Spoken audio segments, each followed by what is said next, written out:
پہلے تو یہ بتائیں کہ پاکستان پوسٹ جیسے قومی ادارے میں 25 کروڑ سے زائد کی مالی بے ضابطگیاں ہوئی ہیں، آخر کس کی ناکامی ہے یہ؟ جی شکریہ فرزانہ۔ ناکامی صاف ظاہر ہے، جو افسران ہیں ان کی ناکامی ہے کہ ان کی موجودگی میں اتنے بڑے پیمانے پر مالی بے ضابطگیاں سامنے آئی ہیں۔ یہ کوئی پہلا واقعہ نہیں ہے۔ آپ کو پتہ ہے کہ محکمہ ڈاک جو ہے وہ کتنا اہم ادارہ ہے۔ قیام پاکستان کے ساتھ ہی اس ادارے کا وجود ہوا تھا، اور اس کے بعد سے لے کر آج تک یہ قومی ادارہ اپنی خدمات جو ہے وہ سر انجام دے رہا ہے۔ جیسے جیسے اس ادارے کی ذمہ داریاں بڑھی ہیں، اسی طرح جو ملازمین ہیں، افسران ہیں، انہوں نے مبینہ طور پر کرپشن، مال کمانے کے نئے طریقے جو ہیں وہ بھی ایجاد کر لیے ہیں۔ یہ جو 2023-24 کی آڈٹ رپورٹ ہے، اس کے مطابق مختلف سامان کی جو خریداری ہے اس کے ٹینڈرز میں بڑے پیمانے پر سنگین بے ضابطگیاں سامنے آئی ہیں۔ اندازہ کریں کہ جو ہمارے رولز ہیں وہ کچھ کہتے ہیں مگر افسران ان رولز کی پرواہ نہیں کرتے۔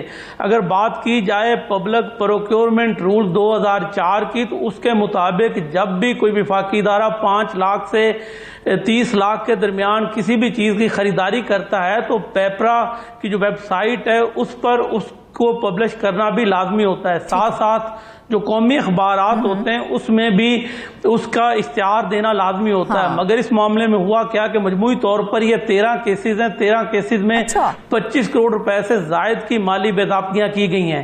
اس میں 2 ایسے کیسز تھے کہ تشہیر ہی نہیں کی گئی، نہ ہی پیپرا کی ویب سائٹ پر پبلش کیا گیا، نہ ہی اس خریداری کا جو ٹینڈر ہے، جو عمل ہے، اس کی تشہیر اخبار میں کی گئی۔ وہ وجہ کیا تھی؟ وجہ یہی تھی کہ جتنے تھوڑے ٹھیکیدار ہوں گے اتنا زیادہ ان کو نوازا جائے گا اور اپنا جو مبینہ طور پر کمیشن ہے وہ وصول کیا جائے گا۔ تو 2 کیسز میں تو انہوں نے تشہیر ہی نہیں کی۔ اسی طرح اگر دیگر کیسز کی بات کریں تو ایک کیس ایسا بھی تھا کہ جس میں 380 دن کے بعد کنٹریکٹر کو ورک آرڈر جاری کیا گیا، حالانکہ جب بھی ٹینڈر ہوتا ہے جو سب سے کم بولی دینے والا کنٹریکٹر ہوتا ہے اسے 15 دن کے اندر جو ہے وہ ورک آرڈر جاری کرنا ہوتا ہے۔ اس معاملے میں 380 دن لگے۔ اندازہ کریں اس میں بھی بڑے پیمانے پر بے ضابطگیاں صاف ظاہر کی گئی ہیں، جس کی وجہ سے جو آپ کا ورک آرڈر ہے وہ اتنی تاخیر سے جاری کیا گیا۔ اسی طرح 2 ایسے کیسز بھی تھے جس میں بوگس ادائیگیاں کی گئیں۔ یہ 2023-24 کی جو آڈٹ رپورٹ ہے اس کے مطابق آپ کو یہاں پر ضمن میں ایک اور بات بھی بتاتا چلوں کہ 2021-22 میں جو آڈٹ ہوا تھا اس میں اس سے بھی زیادہ سنگین بے ضابطگیاں سامنے آئی تھیں۔ یہی جو اخراجات ہیں جو مختلف اشیاء کی خریداری کے ہیں، اس میں 65 کروڑ روپے کی مبینہ طور پر ہیرا پھیریاں سامنے آئی تھیں۔ اور اس میں ہوا کیا تھا؟ اس میں ٹھیکیداروں کو دو دفعہ ادائیگیاں، یہ تو بڑی بنیادی اشیاء ہیں، تو ان کی خریداری میں بھی شفافیت کیوں ممکن نہیں بنائی جا سکی؟ پھر آپ دیکھیں کہ آئے روز یہی بتایا جاتا ہے کہ فلاں چیز ختم ہو گئی ہے، فلاں چیز ختم ہو گئی ہے۔ آپ اکثر سنا ہوگا ڈاک ٹکٹیں ختم ہو گئی ہیں، اسی طرح لفافے جو ہیں وہ ختم ہو گئے ہیں۔ تو ہمیشہ جو ہے وہ بحران ہی رہتا ہے۔ اس کی وجہ یہی ہے کہ زیادہ تر جو ہے وہ مالی بے ضابطگیاں ہو جاتی ہیں۔ اپنا کمیشن کھڑا کرنے کے لیے وہ پہلے سے ہی گٹھ جوڑ جو ہے وہ ٹھیکیداروں کے ساتھ کر لیا جاتا ہے۔ میں آپ کو بتا رہا تھا 2021-22 کی بات، تو اس میں ملتان، خانے وال اور کچھ ایسے محکمہ ڈاک کے کچھ دفاتر تھے جہاں پر 2 دفعہ ٹھیکیداروں کو ادائیگیاں کر دی۔ اندازہ کریں کہ اتنی مہربانی کا مظاہرہ کیا گیا کہ چیز ایک دفعہ خریدی ہے مگر اس کی ادائیگی جو ہے وہ 2 دفعہ کی گئی ہے۔ صاف ظاہر ہے اس میں انہوں نے اپنا حصہ بھی رکھا ہوگا نا۔ اب اس پہ جب موقف لینے کے لیے رابطہ کرتے ہیں تو ان کا یہی روایتی جواب ہوتا ہے کہ انکوائری جاری ہے۔ ابھی جس معاملے کو ہم ڈسکس کر رہے ہیں اس پہ بھی جو ملتان انتظامیہ ان کا یہی کہنا ہے کہ معاملے کی انکوائری کی جا رہی ہے، اگر انکوائری میں کوئی ذمہ دار ثابت ہوا تو اس کے خلاف پہلا واقعہ تو ہے نہیں۔ اس سے پہلے بھی اگر دیکھیں تو پاکستان پوسٹ کے ٹینڈر سسٹم پر سوالات اٹھ چکے ہیں اور بے شمار سوالات اٹھے ہیں، اس میں اصلاحات کیوں نہیں کی جا رہی ہیں؟ جی آپ دیکھیں نا کہ گائے بگائے جو پچھلے کچھ سال ہیں اس میں اسی طرح کی خریداری میں 28 کروڑ روپے کے مبینہ گھپلے جو ہیں وہ سامنے آئے تھے، جس پر یہی کہا گیا تھا کہ شفافیت لانے کے لیے اقدامات اٹھائے جا رہے ہیں، انکوائریاں کی جا رہی ہیں، جو ذمہ دار ہیں ان کے خلاف ایکشن لیا جائے گا۔ اب ایکشن کیا لیا جاتا ہے؟ جب بھی کوئی اس طرح کی ہیرا پھیری پکڑی جاتی ہے تو عارضی طور پر، وقتی طور پر افسر کو وہاں سے تبدیل کر دیا جاتا ہے۔ یہاں بھی وہی طریقہ اڈاپٹ کیا جاتا ہے جو کہ دیگر سرکاری محکمہ محکموں میں اڈاپٹ کیا جاتا ہے کہ جب بھی کسی کی چوری پکڑی جاتی ہے تو اس کو وقتی طور پر وہاں سے ہٹا دیا جاتا ہے، جب معاملہ تھوڑا سا ٹھنڈا ہوتا ہے تو واپس وہی افسر اپنی اسی سیٹ پہ موجود ہوتا ہے۔ تو محکمہ ڈاک میں بھی یہی روایت جاری ہے کہ جب بھی کسی افسر پر سنگین الزامات لگتے ہیں یا تو اسے باروں بار ہی ٹیکل کر لیا جاتا ہے۔ فرض کرے کوئی ایف آئی اے میں کوئی درخواست چلی گئی ہے، ایف آئی اے نے اس درخواست پہ عمل درآمد شروع کیا ہے، انکوائری شروع کی ہے، تو مدعی جو ہوتا ہے مدعی کے ساتھ ہی ساز باز کر لی جاتی ہے، مدعی کی طرف سے ایک بیان حلفی جمع کروا دیا جاتا ہے کہ مجھے غلط فہمی ہوئی ہے، غلط فہمی کی بنیاد پر میں نے یہ الزامات لگائے ہیں، تو وہ انکوائری جو ہے وہ ڈراپ ہو جاتی ہے۔ یہ بھی طریقہ جو ہے یہاں پر رائج ہے۔ محکمہ ڈاک کی ایک انکوائری تھی، اس میں بڑے پیمانے پر سنگین بے ضابطگیاں، کچھ واجبات جو ہیں، کچھ بلز جو ہیں ان کو جو جمع کیا جاتا ہے۔ صاحب ذرا آپ کو پتہ ہی ہے کہ مختلف قسم کے بل جو ہیں وہ بھی ڈاک خانوں میں جمع کیے جاتے ہیں، تو ان بلوں میں بھی بڑے پیمانے پر بے ضابطگیاں سامنے آئی تھی۔ ایف آئی اے ملتان نے اس پر انکوائری شروع کی تھی۔ ان کا اپنا ہی ایک ملازم تھا جس نے وہ درخواست دی تھی۔ جب سنگین بے ضابطگیاں ثابت ہو گئیں، اس کے بعد کیا کہ اس مدعی کے ساتھ ساز باز کر کے اس نے کہہ دیا میں اپنا یہ کیس واپس لیتا ہوں۔ اندازہ کریں کہ اتنی بے ضابطگیاں سامنے آ گئیں، متعلقہ اداروں نے جب تحقیقات کی تو ساری کرپشن جو ہے وہ بے نقاب ہوگی، اس کے باوجود کسی کے خلاف کوئی ایکشن نہیں ہوا۔ اسی طرح کی یہ جو معاملہ ڈسکس کر رہے ہیں اس میں بھی یہی معاملہ ہے، اس میں بھی تو یہ کہا گیا ہے کہ کم بولی دینے والوں کو نظر انداز کر کے مہنگے کانٹریکٹرز کو نوازا گیا ہے، تو کیا ادارے کی جانب سے کوئی موقف سامنے آیا ہے اس حوالے سے؟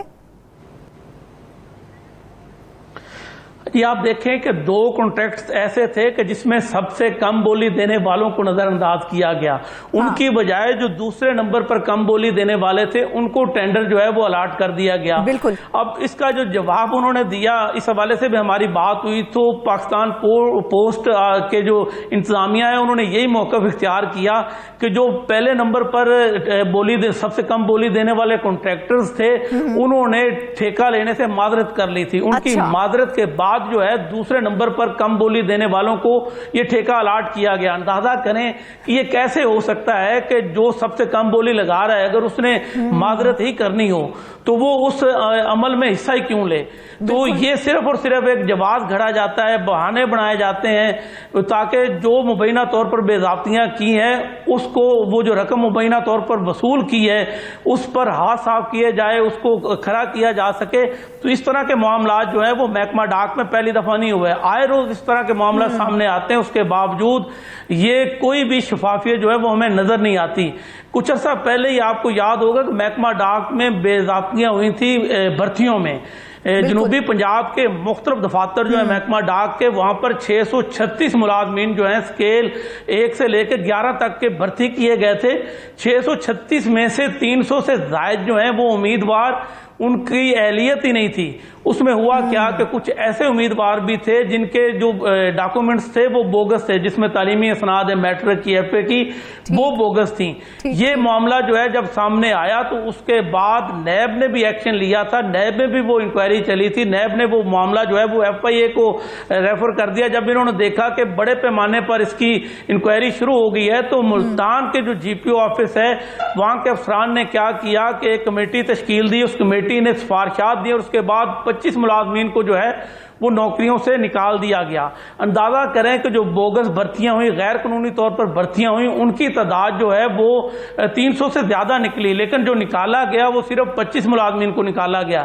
اس کا مطلب یہی ہے کہ جو ان کے زیادہ چہیتے امیدوار تھے انہیں کسی نہ کسی طرح سے بچانے کے لیے انہوں نے متعلقہ اداروں کو بھی بتا دیا کہ دیکھیں یہ جو انکوائری چل رہی تھی اس پہ ہم نے یہ محکمہ نے ایکشن لیا ہے، جو بوگس بھرتیاں ہوئی تھی، جو غیر قانونی طور پر بھرتی ہوئے تھے ان کو ہم نے نوکریوں سے نکال دیا ہے۔ بوگس اس لیے کہہ رہے ہیں کہ جب بڑے پیمانے پر بھرتیاں ہوتی ہیں تو اس میں جو میرٹ پر نہیں ہوتے، جنہوں نے انٹرویو میں شامل نہیں ہوتے، جو شارٹ لسٹ امیدوار ہوتے ہیں ان میں وہ شامل نہیں ہوتے، تو صاف ظاہر ہے وہ غیبی طور پر آتے تو ان کو بوگس ہی کہا جائے گا۔